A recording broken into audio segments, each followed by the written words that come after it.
মালদ্বীপে অবৈধ 50,000-এর বেশি বাংলাদেশির মানবেতর জীবন মন্ত্রিসভায় বন্দি বিনিময় চুক্তির খসড়া অনুমোদন। এ মাসে খুলছে মালয়েশিয়ার শ্রম বাজার। দেশে বুস্টার ডোজের প্রয়োগ শুরু মিলবে আগের কেন্দ্রেই জানালেন স্বাস্থ্যমন্ত্রী। ওমিক্রনের থাবা 89 দেশে দ্রুত ছড়ানোর তথ্য WHO। শীঘ্রই অরক্ষিত সীমান্ত নজরদারি আওতায় আনা হবে। বিজিবি এখন ত্রিমাত্রিক বাহিনী, জানালেন প্রধানমন্ত্রী। শৃঙ্খলা মেনে চলার আহ্বান।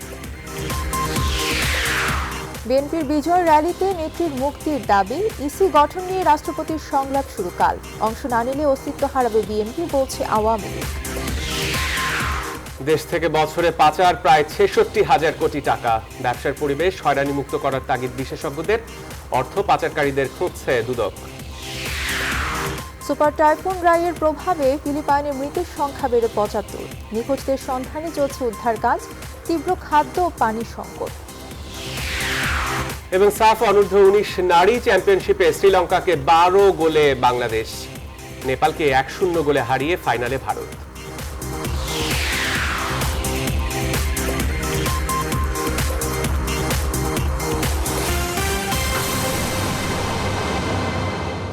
রেইনবো অ্যান্টিব্যাকটেরিয়াল পেইন্টসের SBIT টেকনোলজি দেয়ালকে রাখে সুরক্ষিত বছরের পর বছর। স্বাগত নিউজ 24 রাত 10টার সংবাদে। আপনাদের সঙ্গে আছি আমি তাসনিমে জান্নাত অর্থী এবং আমি সালেজুর চৌধুরী। এতক্ষণ দেখছিলেন সংবাদ শিরোনাম, এবারে বিস্তারিত। কখনো দালালির খপ্পরে পড়ে, আবার কখনো অসচেতনতা এবং অদক্ষতার কারণে মালদ্বীপে অবৈধ হয়ে পড়েছেন অর্ধ লাখেরও বেশি বাংলাদেশি কর্মী। তাদের অনেকে খুপড়ি ঘরে মানবেতর জীবনযাপন করছেন। এই বাস্তবতাকে স্বীকার করেছেন দেশটিতে নিযুক্ত বাংলাদেশের রাষ্ট্রদূত মোহাম্মদ নাজমুল হাসান। তবে দক্ষ হয়ে বিদেশে আসার বিকল্প নেই বলে মনে করছেন তিনি। মালদ্বীপে বাংলাদেশের শ্রম বাজার নিয়ে মেহেদী হাসানের ক্যামেরায় 3 পর্বের ধারাবাহিক রিপোর্টের দ্বিতীয় পর্বে বিস্তারিত জানাচ্ছেন লাকমিনা জেসমিন সুমা।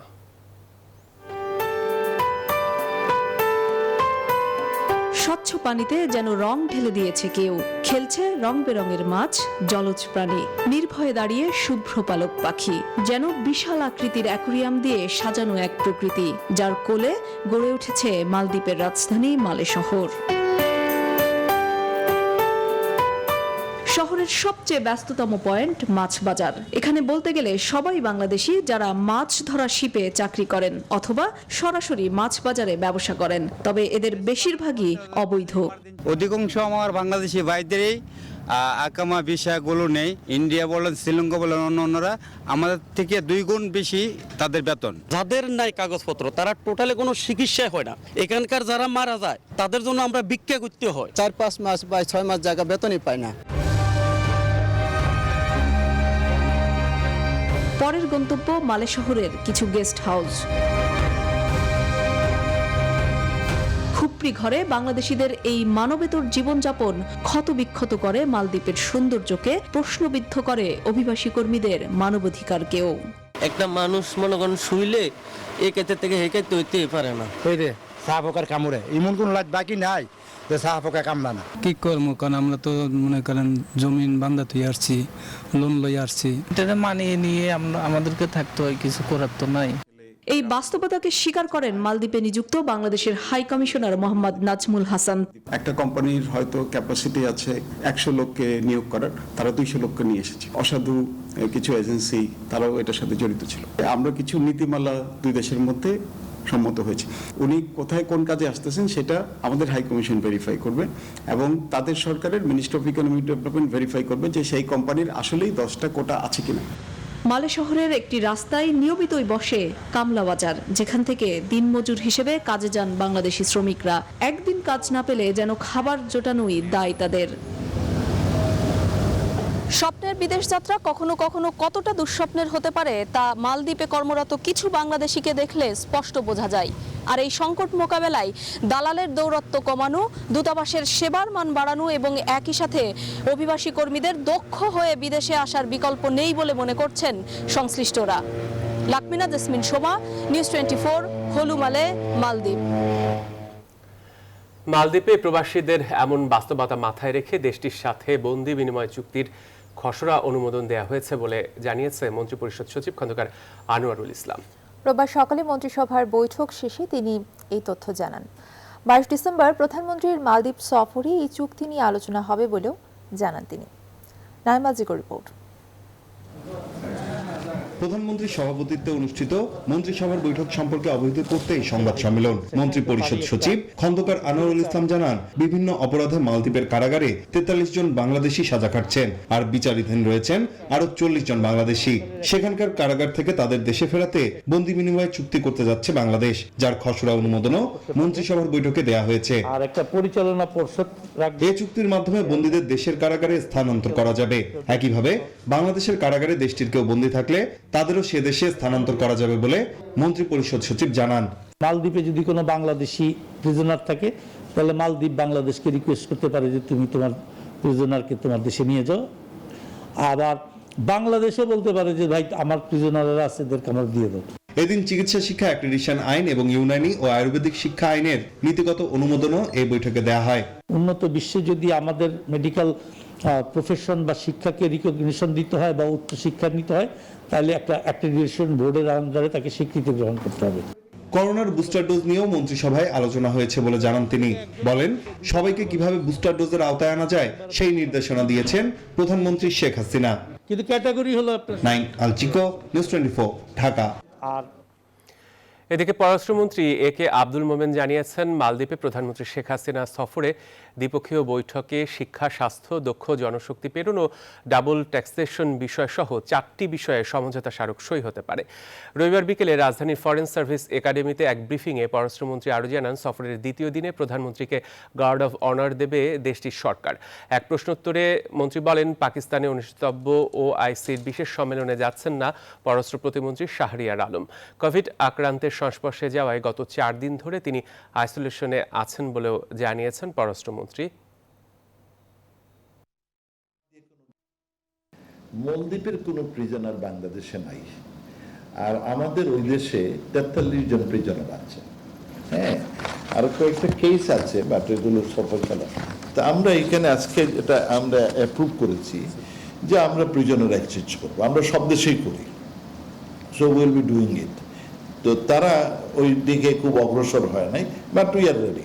আমরা আমাদের যেখানেই প্রয়োজন আমরা ওদের নিয়ে আসি বাই এন্ড লার্জ। মালদ্বীপের সাথে গুরুত্বপূর্ণ চুক্তির খবরের দিনেই মালয়েশিয়া থেকে এসেছে শ্রম বাজার খুলে দেওয়ার খবর। কর্মী নিতে বাংলাদেশের সাথে সমঝোতা স্মারকে সই করেছে মালয়েশিয়া। চুক্তিতে সই করেন মালয়েশিয়ার মানব সম্পদ মন্ত্রী দাতুক সেরি এম সারাভানান এবং বাংলাদেশের প্রবাসী কল্যাণ মন্ত্রী ইমরান আহমদ। রোববার কুয়ালালামপুরে চুক্তি সই অনুষ্ঠানে উভয় দেশের কর্মকর্তারা উপস্থিত ছিলেন। এর আগে স্থানীয় সময় আজ ভোর 5টায় মালয়েশিয়ার বিমানবন্দরে পৌঁছান মন্ত্রী ইমরান আহমেদ। এ সময় মালয়েশিয়ায় নিযুক্ত বাংলাদেশের হাই কমিশনার মোহাম্মদ গোলাম সারোয়ার, শ্রম কাউন্সিলর মোহাম্মদ জহিরুল ইসলাম, মোহাম্মদ হেদায়েতুল ইসলাম মণ্ডল এবং মালয়েশিয়া আওয়ামী লীগ ও কমিউনিটি নেতারা উপস্থিত ছিলেন। 3 বছর বন্ধ থাকার পর গত 10 ডিসেম্বর বাংলাদেশ থেকে সব সেক্টরে কর্মী নিতে অনুমোদন দেয় মালয়েশিয়া।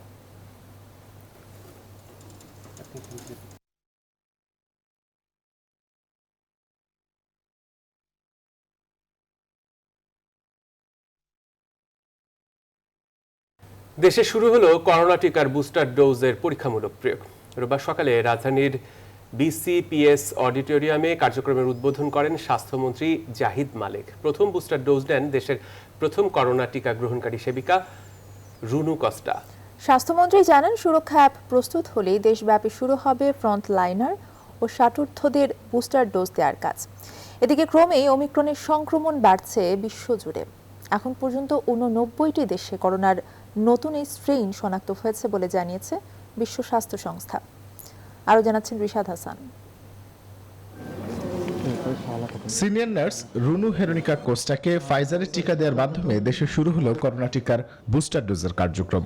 রবিবার রাজধানীর BCPS অডিটোরিয়ামে এর উদ্বোধন করেন স্বাস্থ্যমন্ত্রী জাহিদ মালেক। এদিন টিকা গ্রহণ করেন স্বাস্থ্যমন্ত্রী, পররাষ্ট্রমন্ত্রী, আইনমন্ত্রী, মৎস্য ও প্রাণী সম্পদ মন্ত্রী, স্বাস্থ্য অধিদপ্তরের মহাপরিচালক সহ আরও অনেকে। টিকা নেওয়া শেষে পররাষ্ট্রমন্ত্রী খুব শিগগিরই ভারতের সিরাম থেকে আবারও টিকা পাওয়ার আশা জানান। ভারত তো আমাদের কোনোদিন বলে নাই দিবে না, এখন তাদের মোটামুটি স্টেবল। তারা প্রায় বলে যে কোনো মুহূর্তে তারা আমাদের যে ওটা পাঠাবে।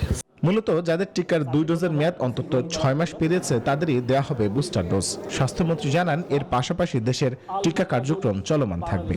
এই বুস্টার ডোজের পাশাপাশি সব চলমান থাকবে। আমাদের যে দৈনন্দিন যেটা আমরা দিয়ে থাকি সেটা চলমান থাকবে। গবেষণা অনুযায়ী কোনো দেশের 70% মানুষের টিকা নিশ্চিত না করেই কেন দেয়া হচ্ছে বুস্টার ডোজ, এমন প্রশ্ন ছিল স্বাস্থ্য অধিদপ্তরের অতিরিক্ত মহাপরিচালকের কাছে। বুস্টার ডোজ একটা ভিন্ন কার্যক্রম নয়। যাদের মধ্যে মৃত্যু ঝুঁকি বেশি থাকে অথবা সংক্রমণ বেশি হয় তাদেরকে যদি বুস্টার ডোজ দেওয়া যায়, এবং পাশাপাশি আমরা যেইভাবে কার্যক্রম চালাচ্ছি 70% মানুষকে টার্গেট দিয়ে, সেই একই কার্যক্রম কিন্তু একসঙ্গে চলবে। বিশ্ব স্বাস্থ্য সংস্থার নির্দেশনা অনুযায়ী কোনো ব্যক্তি যে কোনো টিকার 2 ডোজ নিয়ে থাকলে তাকে বুস্টার ডোজ দেওয়া হবে অন্য টিকা। 7 দিনের মধ্যে সুরক্ষা অ্যাপে নিবন্ধন করা যাবে বলেও জানিয়েছে স্বাস্থ্য অধিদপ্তর। এবং আমরা বিভিন্ন রুশাদ হাসান, নিউজ 24, ঢাকা। দেশের করোনার খবর। গত 24 ঘন্টায় তার আগের 24 ঘন্টার তুলনায় করোনাতে নতুন শনাক্ত হওয়া রোগীর সংখ্যা বেড়েছে, তবে কমেছে শনাক্তের হার। স্বাস্থ্য অধিদপ্তর জানিয়েছে, গত 24 ঘন্টায় করোনাতে নতুন করে শনাক্ত হয়েছেন 211 জন। গত 24 ঘন্টায় করোনাতে আক্রান্ত হয়ে মারা গেছেন একজন। গত 24 ঘন্টায় করোনাতে রোগী শনাক্তের হার 1.22%। অধিদপ্তর আরও জানিয়েছে, নতুন শনাক্ত হওয়া 211 জনকে নিয়ে দেশে এখন পর্যন্ত সরকারি হিসেবে করোনাতে মোট রোগী শনাক্ত হয়েছেন 15,81,083 জন। আর মারা যাওয়া একজনকে নিয়ে দেশে এখন পর্যন্ত করোনাতে আক্রান্ত হয়ে মোট মারা গেছেন 28,048 জন।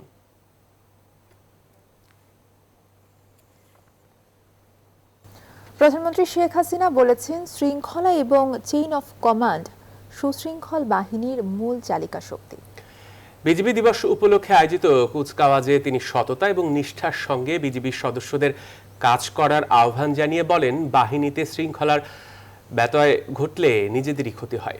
শাহ আলী জয় জানাচ্ছে বিস্তারিত।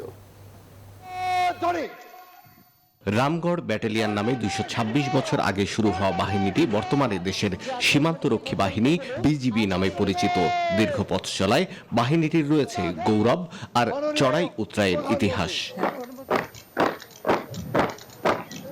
বর্ডার গার্ড বাংলাদেশ বা বিজিবি দিবসের কুচকাওয়াজে ভার্চুয়াল প্ল্যাটফর্মে যুক্ত হয়ে 1971-এর 25 মার্চ রাতে বঙ্গবন্ধুর স্বাধীনতার ঘোষণাকে মানুষের কাছে পৌঁছে দিতে তৎকালীন ইপিআর বাহিনীর ভূমিকার কথা উল্লেখ করেন প্রধানমন্ত্রী। মহান মুক্তিযুদ্ধে এই বাহিনীর সদস্যদের আত্মত্যাগের কথাও স্মরণ করেন তিনি। বলেন, বিজিবিকে আরো শক্তিশালী ও গতিশীল বাহিনী হিসেবে গড়ে তুলছে সরকার। এই বাহিনীকে আরো শক্তিশালী এবং গতিশীল করার লক্ষ্যে বাংলাদেশের দায়িত্বপূর্ণ এলাকা পুনর্বিন্যাস করে 5 জন অতিরিক্ত মহাপরিচালকের নেতৃত্বে 5টি রিজিয়নে বিভক্ত করা হয়েছে। বর্ডার গার্ড বাংলাদেশের কার্যক্রমে পূর্বের চেয়ে অনেক বহুলাংশে বৃদ্ধি পাওয়া একটি স্বতন্ত্র এয়ার উইংস রিজনের মাধ্যমে রাশিয়া থেকে ক্রয়কৃত 2টি আধুনিক MI-17-1E হেলিকপ্টার সংযোজনের মাধ্যমে বাহিনীকে আমরা ত্রিমাত্রিক বাহিনীতে হিসেবে গড়ে তুলেছি। অনুষ্ঠানে সততা, নিষ্ঠা আর দেশপ্রেমে উদ্বুদ্ধ হয়ে বাহিনীর সদস্যদের কাজ করার আহ্বান জানান প্রধানমন্ত্রী। সীমান্তে দায়িত্ব পালনের পাশাপাশি অভ্যন্তরীণ আইন শৃঙ্খলা রক্ষা প্রশাসনকে সহায়তা করাও আপনাদের অন্যতম দায়িত্ব। একটি কথা সবসময় মনে রাখতে হবে, শৃঙ্খলা এবং চেইন অফ কমান্ড শৃঙ্খলা বাহিনীর সবচেয়ে গুরুত্বপূর্ণ চালিকা শক্তি। কখনো শৃঙ্খলা ব্যাঘাত ঘটাবেন না, তাদের নিজেদেরই ক্ষতি হবে। চেইন অফ কমান্ড মেনে চলবেন। কর্তৃপক্ষের আদেশ মেনে চলা প্রতিটি শৃঙ্খলা বাহিনীর অবশ্য কর্তব্য। শেখ হাসিনা জানান, 2009 সালে তৎকালীন বিডিআরে তথাকথিত বিদ্রোহে 74 জন নিহত হওয়ার ঘটনার বিচার করেছে সরকার। আমরা বাংলাদেশে লক্ষ্য। শাহ আলী জয়, নিউজ 24, ঢাকা। কয়েক হাজার নেতাকর্মী নিয়ে রাজধানীতে বর্ণাঢ্য বিজয় র্যালি করেছে বিএনপি। র্যালি শুরুর আগে দলের মহাসচিব মির্জা ফখরুল ইসলাম আলমগীর বলেছেন, গণতন্ত্র পুনঃপ্রতিষ্ঠায় মানুষকে জাগিয়ে তোলার লক্ষ্যেই এই র্যালির আয়োজন করেছেন তারা। আরও জানাচ্ছেন তৌহিদ শান্ত। বিএনপির বিজয় র্যালিটি বেলা 2:15টায় নয়াপল্টন কার্যালয়ের সামনে থেকে শুরু হয়। দলের নেত্রী খালেদা জিয়া গুরুতর অসুস্থ হওয়ায় র্যালির আয়োজন থেকে বাদ দেওয়া হয় ব্যান্ড পার্টি। নাইটিঙ্গেল মোড় থেকে কাকরাইল ঘুরে শান্তিনগরের দিকে এগোনো শুরু করে শোভাযাত্রাটি। প্রথম ভাগ কাকরাইল অতিক্রম করে বেলা 2:30টায়। বিজয় মিছিলের শেষ ভাগের শেষ গাড়িটি নিয়ে বিএনপি নেতা ইশরাক হোসেন কাকরাইল মোড় অতিক্রম করেন 3:30টায়। এই স্বাধীনতা আমাদের সবার, এটি কোনো দলের নয়, এটি কোনো ব্যক্তির নয়, এটি কোনো গোষ্ঠীর নয়, এবং এই যে বিজয় দিবস, এই বিজয়টা সমগ্র বাংলাদেশি জাতির ছিল। বেগম খালেদা জিয়াকে বিদেশে চিকিৎসার জন্য যেতে দেওয়া হচ্ছে না, সেই কারণে বিজয় মিছিলটাকে আমরা একটা আন্দোলনের মুড নিয়ে আমরা বিজয় মিছিলটা উদযাপন করছি। আমরা জনগণকে নিয়ে আগামী দিনে মানুষের যে মৌলিক অধিকার, গণতন্ত্র এবং ভোটাধিকার এটা ফিরিয়ে রাজপথে ফয়সালা হবে, এই অবৈধ সরকারকে উচ্ছেদ করবো আমরা ইনশাল্লাহ। দীর্ঘ এই র্যালি শুরুর আগে বিএনপি মহাসচিব বলেন, মুক্তিযুদ্ধের চেতনা ধ্বংস করে এক দল প্রতিষ্ঠা করতে চায় ক্ষমতাসীনেরা। 50 বছর পরে আমরা দেখছি যেমন একটি সরকার যারা জোর করে রাষ্ট্রযন্ত্রকে ব্যবহার করে ক্ষমতায় দখল করে আছে, তারা আজকে সেই 71-এর সমস্ত চিন্তা ভাবনাগুলোকে, আশা আকাঙ্ক্ষাগুলোকে, চেতনাকে ধ্বংস করে দিয়ে তাদের একদলীয় শাসন ব্যবস্থা বাকশাল প্রতিষ্ঠার জন্য গোটা জাতির উপরে স্পিন রোলার চালিয়ে যাচ্ছে। আজকের এই র্যালি বাংলাদেশের জনগণের নতুন করে জেগে উঠবার র্যালি। আজকের এই র্যালি হচ্ছে বাংলাদেশের মানুষের নতুন করে সংগ্রাম শুরু করবার র্যালি। আজকের এই র্যালি হচ্ছে বাংলাদেশে গণতন্ত্রকে ফিরিয়ে আনবার র্যালি। শান্তিনগর মোড় ঘুরে ফকিরাপুল হয়ে মিছিলটি আবার নয়াপল্টনে এসেই শেষ হয়। তৌহিদ শান্ত, নিউজ 24, ঢাকা। আগামীকাল জাতীয় পার্টির সঙ্গে আলোচনার মধ্য দিয়ে শুরু হচ্ছে নির্বাচন কমিশন গঠনে রাষ্ট্রপতির সংলাপ। বিকেল 4টায় জাতীয় পার্টির 8 সদস্যের প্রতিনিধি দল এই সংলাপে যোগ দেবে। তবে রাষ্ট্রপতির এই সংলাপে যোগ দেওয়ার যৌক্তিকতা খুঁজে পাচ্ছে না বিএনপি। এমন বাস্তবতায় আওয়ামী লীগ বলছে সংলাপে না গেলে হারিয়ে যাবে বিএনপি। প্লাবন রহমান জানাচ্ছেন বিস্তারিত। সবশেষ দুটি নির্বাচন কমিশন গঠন হয়েছে রাষ্ট্রপতির উদ্যোগে গঠিত সার্চ কমিটির মাধ্যমে, যে সংলাপ দুটিতে যোগ দিয়েছিল বিএনপি সহ দেশের প্রধান প্রধান রাজনৈতিক দল। এবারও নতুন নির্বাচন কমিশন গঠন হবে সার্চ কমিটির হাত ধরে। সেই সার্চ কমিটির সদস্যদের খুঁজতেই রাষ্ট্রপতি মোহাম্মদ আব্দুল হামিদের উদ্যোগে আগামী 20 ডিসেম্বর শুরু হচ্ছে রাজনৈতিক দলগুলোর সঙ্গে সংলাপ, যে সংলাপে প্রথম দিন যাচ্ছে প্রধান বিরোধী দল জাতীয় পার্টি। আমরা মনে করি গণতন্ত্রে ডায়ালগটা একটা ইম্পর্টেন্ট জিনিস, সেই ইম্পর্টেন্ট জিনিস হিসেবে ডায়ালগকে আমরা নিচ্ছি রাষ্ট্রপতি সবার উপরে। তিনি যেহেতু আহ্বান করেছেন, দেখি তিনি আহ্বান করেছেন কি বলেন বা আমরা কি বলি। তবে নির্বাচন কমিশন গঠনে রাষ্ট্রপতির সংলাপকে খুব একটা গুরুত্ব সহকারে দেখছে না বিএনপি। এমনকি সংলাপে যাওয়ার মতো কোনো যৌক্তিকতাও দলটি খুঁজে পাচ্ছে না বলে জানিয়েছেন স্থায়ী কমিটির সদস্য গয়েশ্বর চন্দ্র রায়। সার্চ কমিটিতে গিয়ে আমি মতামত ব্যক্ত করব আর সেটা রাষ্ট্রপতি সেই মতো চলবে, তাহলে প্রধানমন্ত্রী আছে কেন? সুতরাং একমাত্র প্রধানমন্ত্রীর পরামর্শই তো যথেষ্ট রাষ্ট্রপতির জন্য নির্বাচন কমিশন গঠনে। এই ধরনের নাটকের মধ্যে অংশগ্রহণ করার কোনো যুক্তি কোনো রাজনৈতিক দলের আছে বলে মনে করি না। নির্বাচন কমিশন গঠনে রাষ্ট্রপতির সংলাপকে স্বাভাবিক গতি হিসেবে দেখছে আওয়ামী লীগ। বিএনপি যদি তাতে অংশ না নেয় তাহলে দলটির অস্তিত্ব হুমকির মুখে পড়বে বলে মনে করেন আওয়ামী লীগের নীতি নির্ধারণী মহল। নির্বাচন কমিশন এবং মহামান্য রাষ্ট্রপতি যে আলোচনায় রেখেছেন, এটা একটি স্বাভাবিক গতি। এই বাস্তবতাকে বিএনপি বিশ্বাস করতে চায় না। কাজে বিএনপি বাস্তবতার বাইরে থাকতে পারে, রাজনীতিতে হারিয়ে যাওয়াটা খুবই স্বাভাবিক। আসছে ফেব্রুয়ারিতে শেষ হচ্ছে বর্তমান নির্বাচন কমিশনের মেয়াদ। সংবিধান অনুযায়ী আইন করে নতুন নির্বাচন কমিশন গঠনের দাবি জানিয়ে আসছিল নাগরিক সমাজের প্রতিনিধিরা, কিন্তু অন্তত এই সময়ের মধ্যে তা সম্ভব নয় বলে সাফ জানিয়েছেন আইনমন্ত্রী। তাই এবারও সার্চ কমিটির মাধ্যমে হতে যাচ্ছে নির্বাচন কমিশনারদের নিয়োগ। প্লাবন রহমান, নিউজ 24, ঢাকা। জাতীয় মানবাধিকার কমিশন বিচার বহির্ভূত হত্যাকাণ্ড সমর্থন করে না, জানিয়েছেন প্রতিষ্ঠানটির চেয়ারম্যান নাসিমা বেগম। রোববার সকালে বর্তমান কমিশনের 2 বছর পূর্তি উপলক্ষে আয়োজিত এক সংবাদ সম্মেলনে তিনি একথা জানান। তিনি বলেন, সম্প্রতি র্যাবের কয়েক সদস্যের বিরুদ্ধে যুক্তরাষ্ট্র যে নিষেধাজ্ঞা দিয়েছে সেই বিষয়ে ইউএন হিউম্যান রাইটস কাউন্সিলের চিঠির পরেই আনুষ্ঠানিক অবস্থান নেবেন তারা। বিষয়টাই হলো এটা, সারা পৃথিবী জুড়ে এটা আছে, বিভিন্ন বিষয়ে ন্যাশনাল ইনকোয়ারি হয়।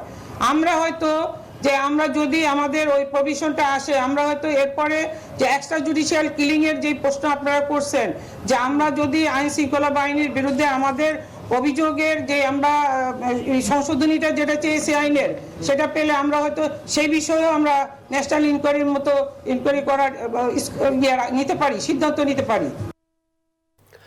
আগামী ২৬ ডিসেম্বর থেকে ৫০টি বাস নিয়ে ঘাটারচর, মতিঝিল, সাইনবোর্ড, কাঁচপুর পর্যন্ত শুরু হচ্ছে ঢাকা নগর পরিবহন বাস সার্ভিস। এই রুটে অনুমোদনহীন অন্য কোনো বাস চলবে না। আগামীকাল থেকে এই রুট সহ পুরো ঢাকা শহরে রুট পারমিট ও ফিটনেসবিহীন বাসের বিরুদ্ধে যৌথ অভিযান শুরু হবে। এবার বাস মালিক বা শ্রমিকরা কোনো ধরনের চাপ প্রয়োগ করবে না বলে আশা করেন দুই মেয়র। কারণ বাস মালিক প্রতিনিধিদের সঙ্গে কথা বলেই এসব সিদ্ধান্ত নেওয়া হয়েছে। প্রতি কিলোমিটারে ২.৫ টাকা করে নির্ধারণ করা হয়েছে।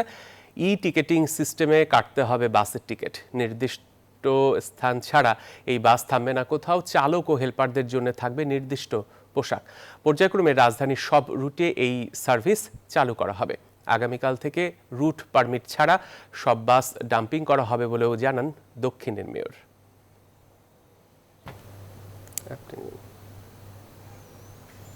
সংবাদের সময় হলো একটি বিরতির, সাথে থাকুন। আবারও স্বাগত। দেখছেন নিউজ 24 রাত 10টার সংবাদ। বাংলাদেশ থেকে প্রতি বছর পাচার হচ্ছে প্রায় ৬৬,০০০ কোটি টাকা। যুক্তরাষ্ট্রের গ্লোবাল ফিনান্সিয়াল ইন্টিগ্রিটি GFI হিসেব তুলে ধরে বলছে, বৈদেশিক বাণিজ্যের আড়ালে হচ্ছে বড় অঙ্কের অর্থ পাচার। এর বাইরেও নানা উপায়ে অর্থ পাচার হচ্ছে, তবে তা হিসেবের বাইরেই রয়ে যাচ্ছে। বিশেষজ্ঞরা বলছেন, অর্থ পাচার পুরোপুরি বন্ধ করার সামর্থ্য নেই সরকারের। ব্যবসার পরিবেশ হয়রানি মুক্ত করতে পারলে এই প্রবণতা কিছুটা কমার আশা করছেন তারা। সুলতান আহমেদ জানাচ্ছেন বিস্তারিত। ভৌগোলিকভাবে ছোট্ট আয়তনের হলেও ব্যবসায়িকভাবে সম্ভাবনাময় এক দেশ বাংলাদেশ। বছরে এদেশ থেকে রপ্তানি হচ্ছে প্রায় $39 বিলিয়ন, আর আমদানি হচ্ছে তার চেয়েও বেশি। এমন অবস্থায় আমদানিতে বাড়তি ব্যয় আর রপ্তানিতে কম আয় দেখিয়ে বড় অঙ্কের অর্থ অন্য দেশে পাচার হচ্ছে প্রতিনিয়তই। ওয়াশিংটন ভিত্তিক আন্তর্জাতিক সংস্থা GFI এর হিসেবে 2009 থেকে 2015 এই 6 বছরে বাংলাদেশ থেকে পাচার হয়েছে প্রায় 50 বিলিয়ন বা 4 লক্ষ কোটি টাকা। এর মধ্যে সবচেয়ে বেশি পাচার হওয়ার নজির দেখা গেছে 2015 সালে, যে বছর $1,187 কোটি পাচার হয়। 2015 এর পর অবশ্য বাংলাদেশ থেকে তথ্য না পাওয়ায় পাচারের হিসেব দিতে পারেনি GFI। তবে বিশেষজ্ঞরা বলছেন, বাণিজ্য সহ নানা উপায়ে আয় করা অর্থ পাচার বেড়েই চলেছে। লিগ্যাল অ্যাসিস্ট্যান্স অ্যাক্ট 2012 সেটার মাধ্যমে কিন্তু আমরা যদি নজর করা এরকম কিছু এক্সাম্পল ক্রিয়েট করতে পারি যেখানে অলরেডি মানি লন্ডারিং হয়েছে এবং সেই দেশগুলি থেকে যদি টাকাটা ফেরত আনা যায়, তাহলে কিন্তু অনেকেই এই যে মানি লন্ডারিং যেগুলি করছে সেটা কিন্তু তারা রিটার্ন আনবে। করোনা মহামারীতে অর্থ পাচার কমেছে বলে সরকারের নীতি নির্ধারকরা দাবি করে এসেছে। তবে বিশেষজ্ঞরা বলছেন, প্রচলিত নিয়মে অর্থ পাচার বন্ধ করা সম্ভব নয়। টেকনোলজিকে যদি আমরা ব্যবহার করি তাহলে কিন্তু আইডেন্টিফাই করা যায় যে কিভাবে অর্থ পাচারগুলো হচ্ছে। কারণ আমরা কিন্তু জানি যে বাংলাদেশ ব্যাংকে কিন্তু অনেকে আবেদন করে, ব্যাংকগুলোর মাধ্যমে অনেকে অর্থ পাঠাতে চায়। পৃথিবীর কোনো দেশে এটা কন্ট্রোল করা সম্ভব না। এটা সরকার যতই চেষ্টা করুক এটা পারবে না। ট্যারিফ কমাই দিতে হবে, ডিউটি কমাই দিতে হবে। তখন আমরা কিভাবে আমাদের লোকাল ইন্ডাস্ট্রিকে সাপোর্ট দিব, তখন কিভাবে আমরা তাদেরকে প্রোটেকশন দিব, সেটা আমাদের জানতে হবে। সম্প্রতি অর্থ পাচারকারীদের নিয়ে প্রশ্ন করা হলে কোনো মন্তব্য করতে চাননি খোদ অর্থমন্ত্রী আহম মোস্তফা কামাল। সুলতান আহমেদ, নিউজ 24, ঢাকা। সংবাদে আরেকটা বিরতি নিচ্ছে, সঙ্গেই থাকুন।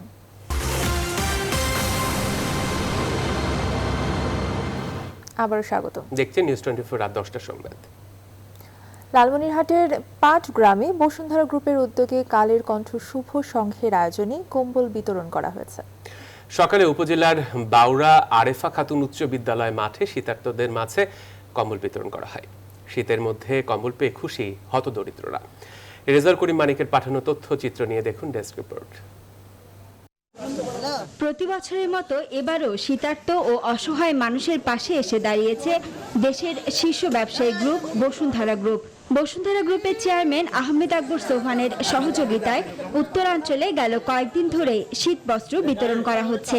এরই ধারাবাহিকতায় লালমনিরহাটের পাটগ্রাম উপজেলার বাউরা আরিফা খাতুন উচ্চ বিদ্যালয় মাঠে রোববার অসহায় শীতার্তদের মাঝে কম্বল বিতরণ করা হয়েছে। তীব্র শীতের মধ্যে কম্বল পেয়ে খুশি দুস্থ ও অসহায় মানুষ। ভালো জিনিস এটা, মনে করেন একজন গরিব মানুষকে একটা কাপড় দিয়ে শীতের জন্য উপকৃত করছেন, এটা ভালো লাগেছে, খুশি হয়েছি বাবা।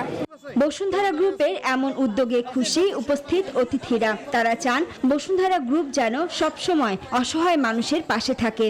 এটি অবশ্যই একটি প্রশংসনীয় উদ্যোগ। আমরা ইতিমধ্যে পাটগ্রামে প্রায় 4000 কম্বল বিতরণ করেছি, আরও কম্বল আমাদের বিতরণ করব আমরা। শীতার্তদের মধ্যে শীতবস্ত্র বিতরণের আয়োজন, এটি নিঃসন্দেহে আমি প্রশংসার দাবি রাখি। আমি বসুন্ধরা গ্রুপের এই উদ্যোগকে স্বাগত জানাই এবং এই উপজেলার মানুষ, বিশেষ করে শীতার্ত মানুষরা উপকৃত হবে এই শীতবস্ত্র পেয়ে। শীতার্ত অসহায় মানুষগুলোর পাশে প্রতি বছরই বসুন্ধরা গ্রুপ পাশে থাকবে, এমন প্রত্যাশা সুশীল সমাজের প্রতিনিধিদের। Desk report, news 24। ভোলা সদর উপজেলার মেঘনা নদী তীরবর্তী ইরিশা ইউনিয়নের সহস্রাধিক অসহায় দুস্থ মানুষের মাঝে কম্বল বিতরণ করা হয়েছে। স্থানীয় দাতব্য প্রতিষ্ঠান কাঞ্চন ফাতেমা ফাউন্ডেশনের উদ্যোগে রবিবার বিকেলে ইলিশা সড়কের একটি বাড়িতে এই কম্বল বিতরণ করা হয়। এ সময় ফাউন্ডেশনের সাধারণ সম্পাদক ইশতিহাক বাবু জানান, সমাজের অসহায় ও দরিদ্র মানুষের কল্যাণে কাজ করছে কাঞ্চন ফাতেমা ফাউন্ডেশন। এরই ধারাবাহিকতায় এই কম্বল বিতরণ করা হয়েছে। এ সময় ফাউন্ডেশনের প্রতিষ্ঠাতা সম্পাদক ইশতিকাক আহমেদ বাবু, বিশিষ্ট শিক্ষাবিদ ও সমাজসেবক আলতাজের রহমান, কলেজের অধ্যক্ষ জাহান জেব আলম টিটো, ভোলা প্রেস ক্লাবের সহ সভাপতি জুন্নু রায়হান, রেড ক্রিসেন্ট ভোলা জেলা যুব প্রধান আদিল হোসেন তপু উপস্থিত ছিলেন। এবারে আন্তর্জাতিক প্রসঙ্গ। শেষ হয়েছে কলকাতা পৌর নির্বাচনের ভোট গ্রহণ। বিচ্ছিন্ন কিছু ঘটনা ছাড়া মোটামুটি শান্তিপূর্ণভাবে শেষ হয়েছে এই ভোট। কলকাতা থেকে এ বিষয়ে বিস্তারিত জানাচ্ছেন ভাস্কর সর্দার। পশ্চিমবাংলার মুখ্যমন্ত্রী মমতা বন্দ্যোপাধ্যায়ের ভোটের মধ্য দিয়ে শেষ হলো কলকাতার সিটি নির্বাচন। প্রতিবারই তিনি শেষ বেলায় ভোট দেন, অর্থাৎ শেষ ভোট তিনিই দেন। এটা গোটা বাংলার সাংবাদিক মহল থেকে বাংলার মানুষ জানে। তবে এবারও তার ব্যতিক্রম হলো না। শাসক দল তারা জানিয়েছে ভোট সুষ্ঠুভাবেই হয়েছে, শান্তিপূর্ণভাবেই হয়েছে, নির্বাচন কমিশনের মতেই হয়েছে ভোট এবং পুলিশ প্রশাসন যথেষ্ট রাস্তায় ছিল এবং সহযোগিতা করেছেন ভোটারদের। বাম, কংগ্রেস এবং বিজেপি তারা একত্রিত হয়ে জানিয়েছে যে ভোট লুট হয়েছে, জাল ভোট পড়েছে, বহিরাগতরা ভোট দিয়েছে। ফলে তারা কিছু কিছু জায়গায় পথ অবরোধ করেছিল কলকাতার বিভিন্ন প্রান্তে। ফলে তাদের কথা মতো ভোট সুষ্ঠুভাবে হয়নি, সম্পূর্ণ ভোট লুট করেছে। তবে রেজাল্ট বা ফলাফল কী হবে তা তো জানা যাবে 21শে ডিসেম্বর ফল ঘোষণার দিন। এবারে 950 জন প্রার্থী তারা দলীয় প্রতীকের প্রতিদ্বন্দ্বিতা করেছেন। অপরদিকে ভোট হয়েছে মোট 144টি ওয়ার্ডের প্রায় 4595টি বুথে ভোট হয়েছে। সম্পূর্ণ ভোটেই কিন্তু করোনা বিধি মেনেই তার ভোট প্রক্রিয়া সম্পন্ন হয়েছে। গোটা কলকাতায় রাজ্য এবং কলকাতা পুলিশ মিলিয়ে 23,500 নারী পুলিশ এবং পুরুষ পুলিশ মিলিয়ে তারা পথে ছিলেন এবং এই প্রথম যে কলকাতা সিটি ভোট হলো কেন্দ্রীয় বাহিনী ছাড়া। সর্বশেষ আপডেট কলকাতা থেকে এটাই থাকছে। সুপার টাইফুন রায়ের তাণ্ডবে লণ্ডভণ্ড হয়ে গেছে ফিলিপাইনের উপকূলীয় অঞ্চল। এতে প্রাণ হারিয়েছেন কমপক্ষে 75 জন। ঘর হারিয়ে খোলা আকাশের নিচে 3 লাখের বেশি মানুষ। বিদ্যুৎ বিচ্ছিন্ন রয়েছে অনেক শহর। ফিলিপাইনের টাইফুন রায়ের আঘাতে প্রায় 3 লাখ লোকের বাড়ি ও সমুদ্র সৈকতের পাশের সম্পত্তি ধ্বংস হয়েছে। শুক্রবার এই সুপার টাইফুনটি ফিলিপাইনের দক্ষিণাঞ্চল ও মধ্যাঞ্চলে আঘাত হানে। এর প্রভাবে দেশটির কিছু অংশের যোগাযোগ ব্যবস্থা নষ্ট হয়ে গেছে এবং অনেক বাড়ির ছাদ ধসে গেছে। চলতি বছর দ্বীপপুঞ্জে আঘাত হানা 15তম ঝড় এটি। সাথেই থাকুন। আবার স্বাগত নিউজ 24 রাত 10টার সংবাদে। এবারে খেলার সংবাদ জানতে চলে যাব অপর স্টুডিওতে পিঙ্কি সানোয়ারের কাছে। ধন্যবাদ জহুর আপনাকে। এবার ক্লেমনের সৌজন্যে খেলার সংবাদ।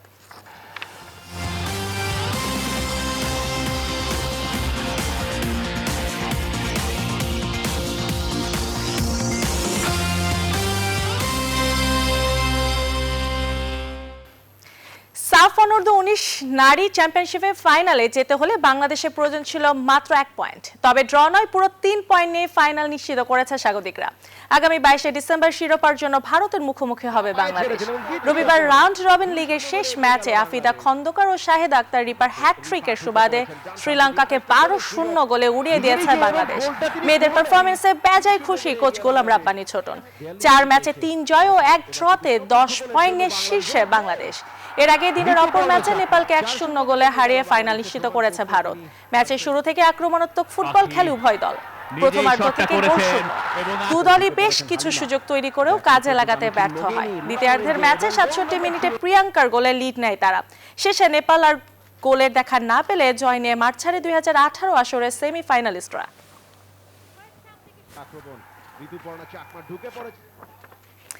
নিউজিল্যান্ডে টাইগারদের স্পিন বোলিং কোচ রঙ্গনা হেরাতের কোভিড পজিটিভ আসার পর ইতিমধ্যে কোয়ারেন্টাইন সময়সীমা বেড়েছে বাংলাদেশ দলের। রোববার সেই ধারাবাহিকতায় আরও এক দফা কোভিড টেস্ট হয়েছে দলের। ফল পেতে অপেক্ষা করতে হবে 24 থেকে 48 ঘন্টা। এইদিকে সব ক্রিকেটার এখন পর্যন্ত সুস্থ আছেন। অনুশীলন না করলেও দুভাগে ভাগ হয়ে সামাজিক দূরত্ব মেনে ক্রিকেটাররা একে অপরের সঙ্গে দেখা করছেন। একটা লাস্ট কোভিড টেস্ট নিয়েছে, যদি এটা আমাদের নেগেটিভ আসে আগামীকালকে, তারপরে আগামীকালকে পরের দিন আমরা প্র্যাকটিসে যাব। তো এটা নিয়ে একটা সবারই ভিতরে এক্সাইটেড কাজ করতেছে, অনেকদিন থেকে প্র্যাকটিস করতেছি না। আমরা আলহামদুলিল্লাহ সবাই ভালো আছি, যে আমাদের একটা গ্রুপ করে দিছে, দুটো গ্রুপ। তো আমাদের ইয়েলো ব্যান্ড দুটো গ্রুপ করে দিছে। তো আমরা প্রতিদিনই 2-3 বার টাইম করে আমরা নিচে এসে সবাই দেখা করতে পারি, একটু দূরে সোশ্যাল ডিস্টেন্স মেনটেন করে কথা বলতে পারি। তো তখন ভালো লাগে একজনের আরেকজনের চেহারা দেখলে, তখন কথা হয়। তো ইনশাল্লাহ আমরা সবাই মাঠে গিয়ে ভালো প্র্যাকটিস করে তো ভালো কিছু আসার জন্য সবাই প্রত্যাশা করতেছি। তো ইনশাল্লাহ করে দেখাবো। ইতালিয়ান সিরিয়া লিগের 18তম রাউন্ডের রাতে বিগ ম্যাচ রয়েছে। ঘরের মাঠে নাপোলিকে আতিথ্য দেবে এসি মিলান। ম্যাচ শুরু রাত 1:45টায়। অন্যদিকে লা লিগার 18তম রাউন্ডে কাদিজের বিপক্ষে ঘরের মাঠে লড়বে রিয়াল মাদ্রিদ। ম্যাচটি শুরু হবে রাত 2টায়। মাহফুজুল ইসলাম জানাচ্ছেন বিস্তারিত। নগর প্রতিদ্বন্দ্বী ইন্টার থেকে 4 পয়েন্টের ব্যবধানে পিউলি স্টিফানোর এসি মিলান 17 ম্যাচে 39 পয়েন্ট নামের পাশে। 18তম রাউন্ডে প্রতিপক্ষ শক্তিশালী নাপোলি। ঘরের মাঠের সুবিধা কিংবা কন্ডিশন সবকিছুই অনুকূলে থাকলেও প্রতিপক্ষকে নিয়ে বাড়তি করে ভাবতেই হবে এসি মিলান বসকে। শেষ 5 ম্যাচের পরিসংখ্যান মিলানের পক্ষে 2 জয় 2 ড্র আর 1টি হার তাদের। মিলানের তাবুতে 4 ইনজুরি। ডেভিড কালাব্রিয়া, সাইমন কায়ের, লিজারি ও অ্যান্তুরেবিচ ইনজুরিতে থাকছেন মাঠের বাইরে। শঙ্কা আছে থিও হার্নান্দেজ, লিও ও পিলেগ্রিকে নিয়ে। নাপোলির তাবুতেও ইনজুরির লম্বা লাইন। এদিকে লা লিগায় টেবিল টপার রিয়াল মাদ্রিদের লড়াই হবে দুর্বল কাদিজের বিপক্ষে। ঘরের মাঠে নামার আগে আনচেলত্তির চিন্তায় ইনজুরির দীর্ঘ তালিকা। লিগে অনেকটাই নির্ভর থাকা রিয়াল এই ম্যাচে থাকবে সাবধানী। অসুস্থতার দীর্ঘ তালিকা দলটির কোচকে ফেলেছে বাড়তি চিন্তায়। অ্যাসেন্সিও, গ্যারেথ বেল, মার্সেলো আর রদ্রিগো এই ম্যাচে অসুস্থতায় থাকছেন মাঠের বাইরে। হেড টু হেডের দু দলের 13 বারের দেখায় 9 জয় রিয়াল মাদ্রিদের। 2 জয়ের সঙ্গে 2টি ড্র করতে পেরেছে কাদিজ। মাহফুজুল ইসলাম, নিউজ 24। এই ছিল এখনকার মতো খেলার সংবাদ। সরাসরি চলে যাচ্ছে মূল স্টুডিওতে। পিঙ্কি, আপনাকে ধন্যবাদ। আর এর সাথে শেষ করছি এখনকার সংবাদ। এতক্ষণ সঙ্গে থাকার জন্য ধন্যবাদ সবাইকে।